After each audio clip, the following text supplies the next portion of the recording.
Welcome to Samba Samba. Enjoy the video. You begin by confirming essentials. Power on the router, verify the WAN cable is seated, and make sure your device's Wi-Fi is enabled. Once done, open network settings and scan for the SSID visible on the router label or admin screen. Type the password exactly, paying attention to case.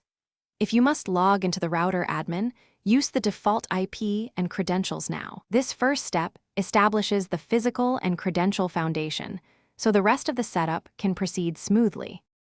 You now move into configuration. Log into the router admin using the router IP shown, then immediately change the default admin password to something strong.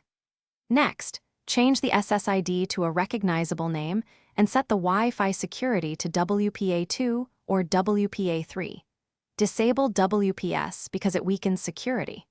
Once you've applied changes, save or export the configuration file as a backup. These steps lock down access and preserve settings, making future resets or migrations quicker and safer for your network. You finish by reconnecting every device to the new SSID and password and verifying internet access on one primary device. Run a quick speed test and walk around the space to check coverage. If you find dead zones, reposition the router or add an extender or mesh node.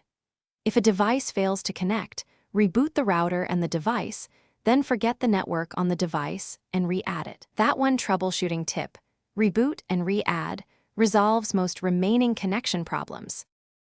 Thanks for watching. Consider subscribing if we helped you.